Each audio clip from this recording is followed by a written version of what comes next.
Bharatiya Janata party Yuva Morcha की ओर से एक अभिनंदन समारोह का कार्यक्रम रखा गया, जिसकी अध्यक्षता पुनीत बिंदल जिला अध्यक्ष युवा मोर्चा ने की।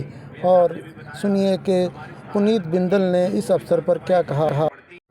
सरस्वती नगर के इस पवित्र धाम पे पहुंचने पर मैं, जैसा कि मेयर साहब ने भी बताया, हमारी 17 नंबर की जो 2 विधानसभाएं जिसमें पड़ती हैं, उसके सभी पूजनीय कार्यकर्ता जिन्होंने अपनी मेहनत स्वरूप ये 17 नंबर वार्ड की टिकट भारतीय जनता पार्टी की झोली में डालने का काम किया।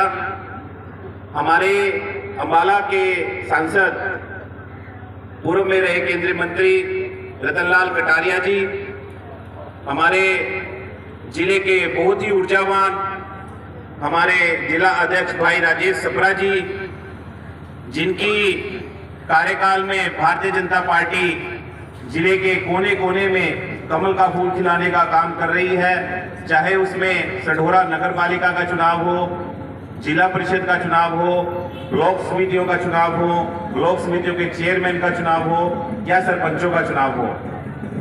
हमारी हरियाणा सरकार ने चेयरपर्सन बहन रोजी मलिक आनंद जी और हमारे जिला के नवनियुक्त जिला परिषद चेयरमैन भाई रमेश ठसका जी, मैं आप सबका इस पावन धरा पर आने पर सभी सरस्वती नगर वासियों की तरफ से हार्दिक धन्यवाद करता हूं, अभिनंदन करता हूं। साथियों, बातें बहुत हैं कहने के लिए, लेकिन समय कम होने की वजह से मैं शॉर्ट में ही अपना वक्तव्य रखूंगा। जैसा कि आप सब भी जानते होंगे, हमारे क्षेत्र की दशा और दिशा जो 2014 से पहले थी, वो हमारे देश के मुखिया, हमारे सबके सर्वप्रिय नेता भाई नरेंद्र मोदी जी के इस देश के प्रधानमंत्री बनने के बाद हमारी समस्याएं, हमारे क्षेत्र की, प्रदेश की समस्याएं धीरे धीरे कर समाप्त होती जा रही हैं। मैं धन्यवाद करता हूं हरियाणा सरकार का, और जिन्होंने हमारे सरस्वती धाम पे भी, जो हमारे यहाँ की सबसे बड़ी जो समस्या थी कि हमारा सरस्वती धाम का जो कनेक्शन यहाँ के जो सरकारी जोहड़ है उसके साथ था, जिसकी वजह से वहां का गंदा पानी सरस्वती धाम पर आ जाता था। आप सभी साक्षी है इस चीज के कि हरियाणा सरकार ने सरस्वती धाम पे एक बाउंड्री वॉल खड़ा करके एक हमारे लिए एक ऐसा अद्भुत कार्य जिसकी डिमांड हमने कई वर्षों से रखी हुई थी, वो पूरा करने का काम किया। आज हमारे धाम पे, जो हमारा पवित्र धाम जिसपे आसपास के क्षेत्र के कई गांव के लोग आते हैं, हमारा जो सरस्वती धाम का पानी है वो पवित्र हुआ।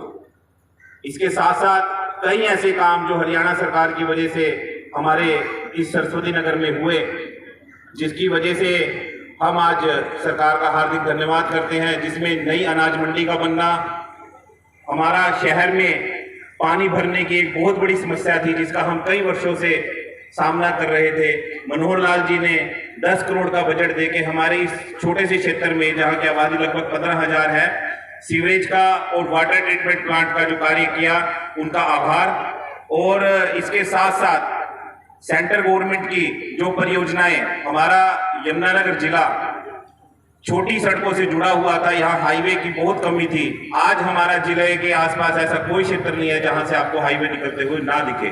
चाहे हमने सहारनपुर जाना हो, चाहे दिल्ली जाना हो, चाहे पंचकुला जाना हो, उसके लिए भी मैं कटारिया जी का धन्यवाद करता हूं कि उनकी और सरकार की कार्रवाई से हमारे क्षेत्र में विकास हुआ, और आज हम भी जो बाकी दुनिया है उसके साथ हम भी कदम से कदम मिलाकर चल पड़ रहे हैं। साथियों, अब मैं अंतिम छोर में अपनी तरफ से और सरस्वती नगर से कुछ बातें ऐसी हैं जो मुझसे बोलनी रह गई होंगी। अंत में मैं यही कहूंगा कि आपने वार्ड नंबर 17 से भाई सरजीत रघुवंशी को जितवाया। मैं ये मानूंगा आपने उन्हें नहीं जितवाया, आपने अपने को खुद को वोट डाल के भारतीय जनता पार्टी को यहाँ से विजय बनाया। और आने वाले 2024 का जो हमारा इलेक्शन है, मैं यही विश्वास दिखाता हूँ कटारिया जी, हमारा ये क्षेत्र कई वर्षों से, कई जो हमारे प्लान रहे हैं, हमेशा सरस्वती नगर मंडल और सरस्वती नगर का जो क्षेत्र है वो आपको भी भारी मतों से यहाँ से जितवाता रहा है, और हमारे जो भी कैंडिडेट यहाँ पर खड़े होते हैं उन्हें भी जितवाता रहा है। मैं सभी से आपको ये आश्वासन देता हूं कि आने वाला समय भी सरस्वती नगर और सरस्वती नगर मंडल के सभी कार्यकर्ताओं द्वारा हमेशा भारतीय जनता पार्टी को समर्पित रहेगा। धन्यवाद। जय हिंद।